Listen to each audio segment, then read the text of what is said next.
We're on. Hey, what's up, guys? My name's Rob Landis. I have Kurt Hansen here. This is our resident master pianist. And what we're going to talk about today, I get a lot of questions from people that say, you know, which instrument should I learn, or how many instruments do you play, or how hard was it to learn the violin? Is it hard? I'm 14. Is it too late to start learning? So we want to talk about some of those questions. Today I'm going to talk with him, and then also take some of your questions, maybe take some requests. But for sure what we want to do is we actually want to start off with some songs from The Greatest Showman. So I love the music from that movie, and we have worked up 2 different songs for you. And so we're going to play those. We're going to play This Is Me for you first. And we're also, by the way, we're going to be live for the next 30 minutes. And if you have requests, go ahead and type them there. And then I have my lovely assistant is going to let us know if she sees any questions or any comments that are interesting enough to let us know that we should talk about. So Debbie Stone says, "I love This Is Me." Yes, Debbie Stone. All right, Debbie Stone, we're going to play This Is Me for you. And let's get started. Yeah. He's a mute. He doesn't speak. I'm just kidding. Okay, here we go.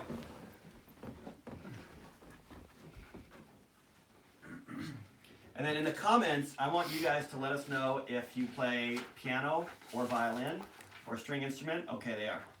And tell us why you think one is harder or easier or better than the other, because we want to know why.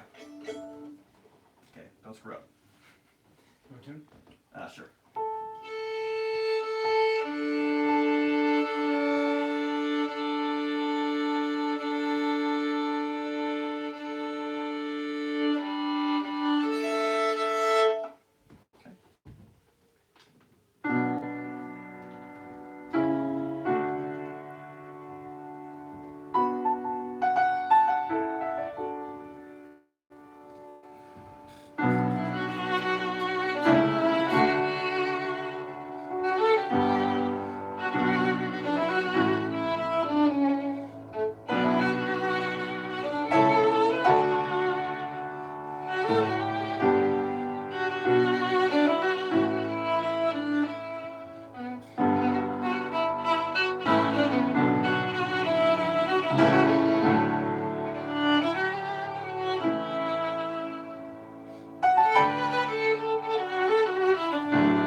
Awesome. That's what Nice, I'm saying. nice. If you liked it, give us a clap emoji. If you didn't give us a thumbs down, don't give us a thumbs down. We practiced it. So, yeah, we practiced it once before we did that for you. So, yeah, so we're going to talk to Kurt a little bit about kind of his training, how much time it took for him to practice growing up. By the way, what are people saying? Claps, thumbs up, and what do you think the verdict is so far? Oh, about whether they liked it or not? Yeah. I hope you guys liked it. They loved it, and that's not what I meant, actually. Which is harder? Oh. Harder. Well, we haven't even talked about it. I guess after just watching, probably, I'm going to go with violin. Yeah, people are saying violin. Okay, so let's talk about what you, kind of your practice as a kid and what you found was hard and maybe what you think is harder about the violin or the piano. Sure. So I started at age 4, and right out of the gate, first lesson I was already playing Mary Had a Little Lamb. And so I think if you were to just juxtapose that with the violin, don't think 4-year-olds learning the violin for the first time are probably playing any song. They're probably just learning how to hold the bow and the violin, learning how to fit it under their chin, and just even learning how to play a single string. Yeah, and I'll even say, so a lot of kids start, like I started on Suzuki training method, and you start with Twinkle Twinkle Little Star. So for a 4-year-old, I mean, I think I was on the Twinkle. You have the theme, just the regular. Then you have little variations. There are about 4 variations like that. It usually takes a kid about a year, sometimes more, to go through all those variations. Yeah, over and over and over. Yeah. And so if you're a parent, you hear that constantly, and parents go crazy, but eventually it's worth it. So sorry, go on. No, you're fine. So the trick, obviously, with the violin is you have to train your ear. I think that's what they're doing. Supposedly the Suzuki method, they're training your ear. They have to learn how to find that exact perfect tone, that pitch. The piano, you can't tune the piano by yourself. You need a professional technician to do that, so you're just learning the notes, you're learning the keys. The trick with the piano, of course, is learning how to play multiple notes at the same time. I think with the piano, you represent an entire orchestra, you represent an entire band, an entire choir, whatever it is. And like if you're playing like a Bach fugue, for instance, for those of you who don't know what that is, a fugue is like a round with a lot of development, and you're playing all these different voices simultaneously, these different lines. And so I think a pianist needs to be very analytical. They need to learn how to see all the harmonies and how they mesh together. They have to read music very fast. You're reading multiple lines, and it just moves super fast. So you're looking at harmonic foundations. When you're pianists are often accompanying a lot. I accompany Rob a ton, and I have to be very quick on my feet with my hands, I guess.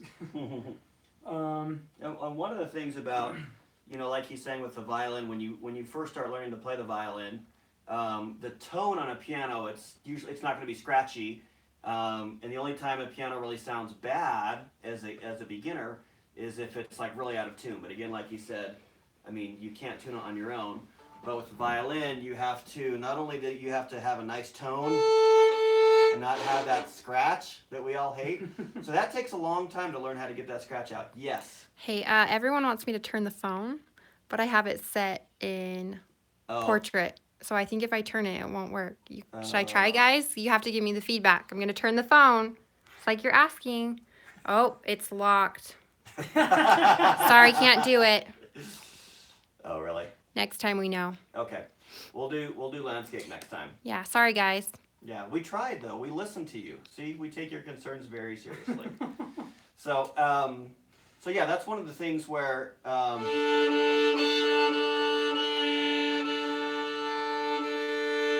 it takes a while to get a good sound so you're not scratchy. And then you've got intonation. Intonation, I mean, I still work on intonation, right?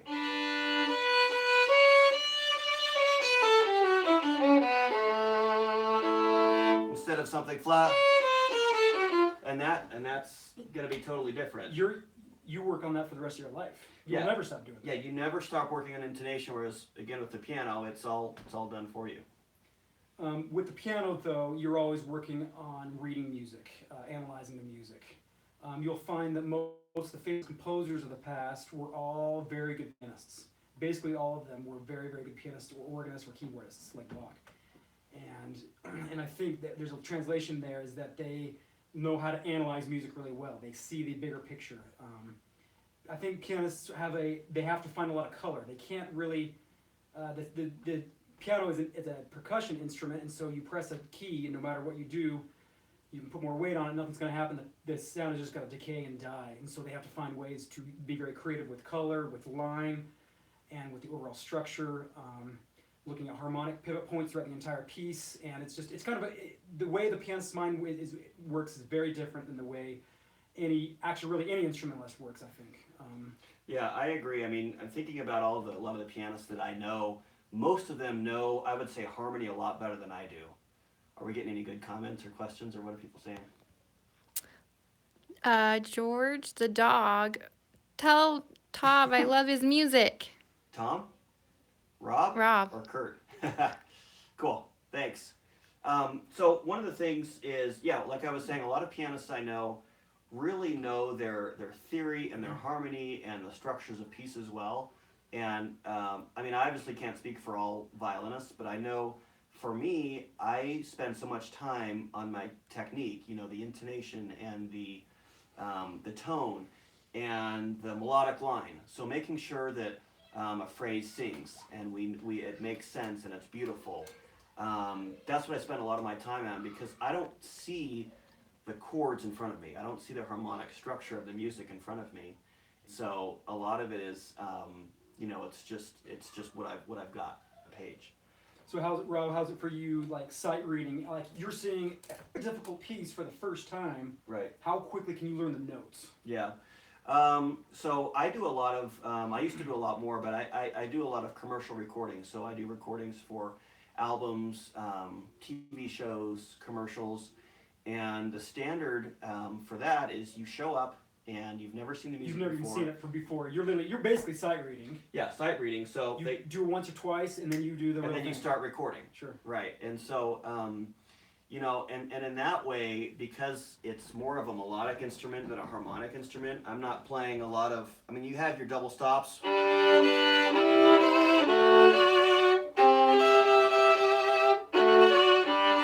Those kind of things. You don't get a lot of those that you have to sight read for like a commercial for commercial production. So therefore, I think it's quite a bit easier than a pianist who would have to show up and play something that's really difficult. Now, something like a concerto or a showpiece, right? That's going to take a long time to learn as well. Yes. Did you have a? How do you tune with pegs? Earl wants to know. Oh, okay, Earl. So it's a skill. It takes practice. Really, what you do is if you don't have, I mean, you can. I've never used like the tuners that you look at. But if we play, do you actually just want to play an A for me? I can just kind of show them. So what'll happen is you get an A, you get a pitch that you know is in tune. So if I listen to it, right, it's like, okay, that's out of tune. And with enough time, you'll recognize whether it's flat or sharp. And this is how I like to do it. Thumb and first finger.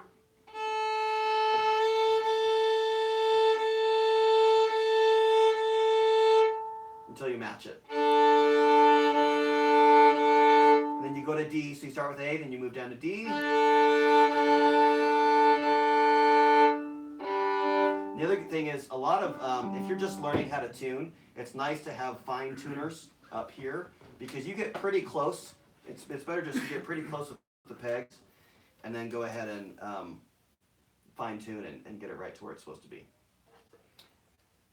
Yes. Linda Turner really wants you to play Power to Redeem. Is that what it's called? Oh. She keeps asking. Let's play a song. We'll play a song now? Let's play a song. Yeah. We don't have Power to Redeem, but we're gonna play another song. What's it called? What is it called? Why don't you introduce this one? So this is my favorite song from The Greatest Showman. It's called Tightrope. And it's a unique song because it's a waltz. And it's the song that, what's her name?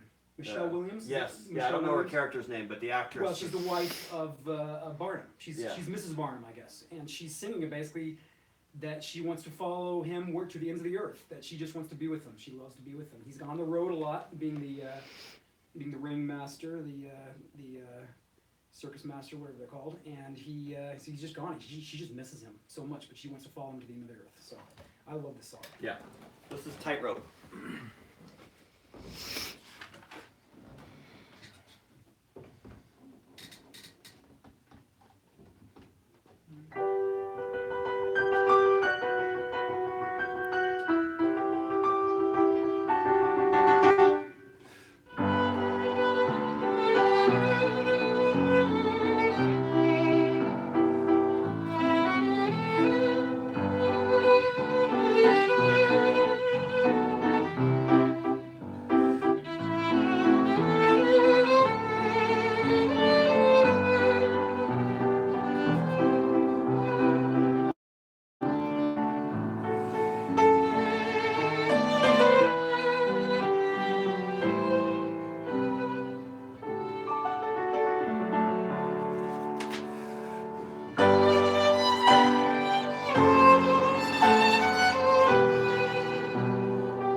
Y'all are awesome, says Linda.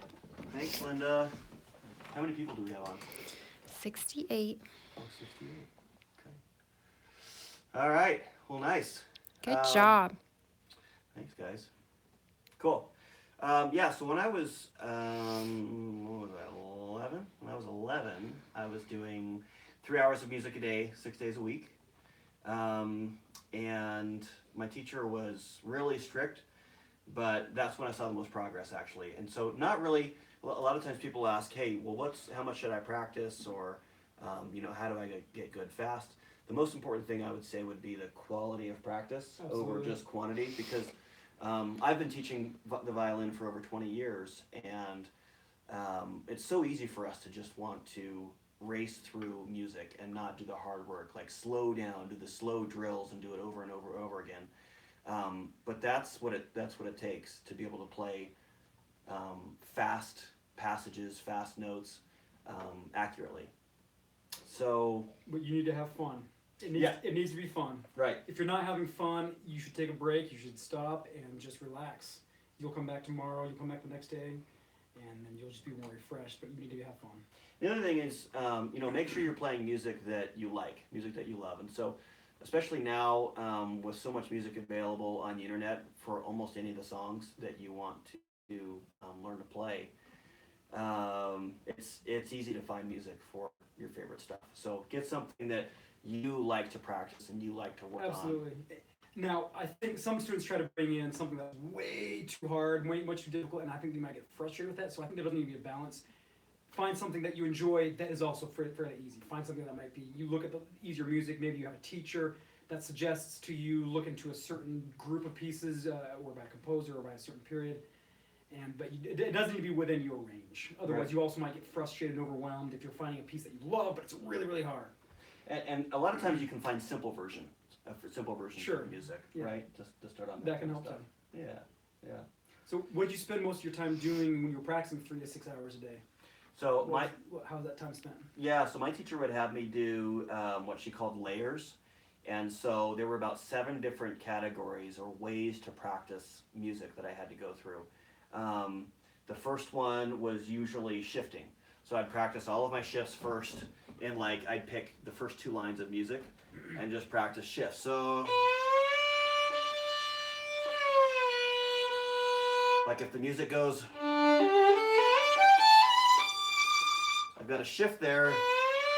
So to train my arm to know where to go, using muscle memory, I'll do 2 things. One is just move back and forth, that kind of shift that I just showed you, and then the other is just to hold the hand or the arm right there and let it feel, kind of memorize how it feels. So I would do shifting, I'd spend time on shifting, and then another one would be intonation.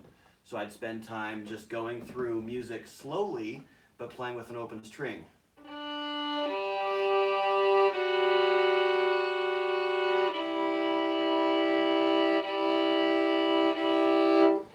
So I can tell, it can be really boring, but this is the kind of stuff you need to do for probably, I would do shifting for 5 minutes, I would do intonation for 5 minutes, I would do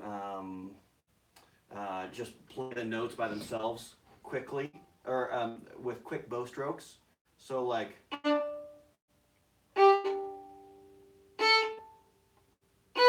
so I can teach my fingers how to get to where they're supposed to go really fast.